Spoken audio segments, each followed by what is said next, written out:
Hi guys, നമുക്ക് ഊട്ടിയിലോട്ടൊരു യാത്ര പോയാലോ? തണുപ്പെന്ന് പറഞ്ഞാൽ ഒട്ടും രക്ഷയില്ല മക്കളെ. നമ്മൾ ഊട്ടി എന്ന് പറഞ്ഞ് കേൾക്കുമ്പോൾ തന്നെ ഊട്ടി എന്ന് പറയുമ്പോൾ ആ ഒരു ഗുമ്മ തന്നെയാണ് കേട്ടോ. അവിടുത്തെ ആ ഒരു പ്രദേശത്തിൻ്റെ ഒരു കാലാവസ്ഥയുടെ ഗുമ്മം ഭയങ്കര തണുപ്പാണ്, ഒട്ടും രക്ഷയില്ല. നമ്മുടെ കേരളമൊക്കെ എന്ത്, കേരളത്തിലെ തണുപ്പൊക്കെ എന്ത്, അവിടെയാണ് ശരിക്കും പറഞ്ഞ ഐസ് കട്ടയുടെ ആ ഒരു ഫീലാട്ടോ. ഒരു തവണയെങ്കിലും ഊട്ടിയിൽ പോകാതിരുന്ന വളരെ നഷ്ടമാണ് മക്കളെ. ഈ ജീവിതത്തിൽ നമ്മൾ ഏതൊക്കെ സ്ഥലങ്ങളിൽ പോയാലും ഊട്ടിയിൽ പോയില്ലെങ്കിൽ അതൊരു തീരാ നഷ്ടം തന്നെയാണ് മക്കളെ. എല്ലാവരും വേഗം അടുത്ത പ്രാവശ്യം വെക്കേഷന് ഒരു ട്രിപ്പ് നമ്മുടെ ഊട്ടിയിലോട്ട് പ്ലാൻ ചെയ്തോ.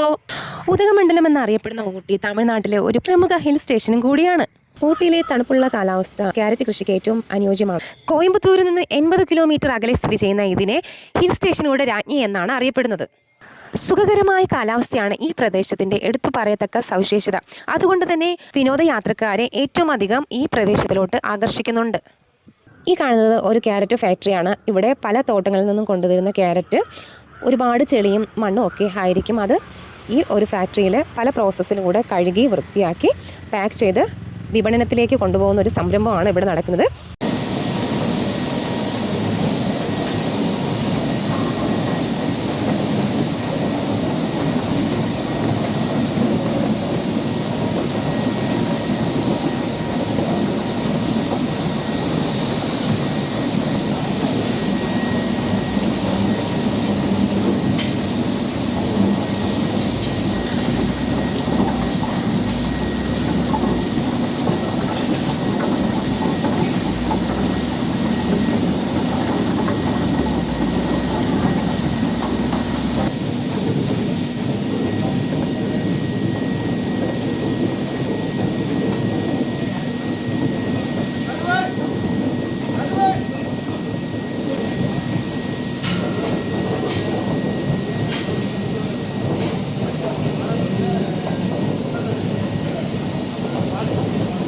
അപ്പോൾ ഇത്രയേ ഉള്ളൂ ഗായ്സ്. ഇന്നത്തെ വീഡിയോ ഇഷ്ടമാവുകയാണെങ്കിൽ ലൈക്ക് ചെയ്യുക, കമൻറ്റ് ചെയ്യുക, ഷെയർ ചെയ്യുക, നമ്മുടെ ചാനൽ ഒന്ന് സബ്സ്ക്രൈബ് ചെയ്യുക. ബൈ.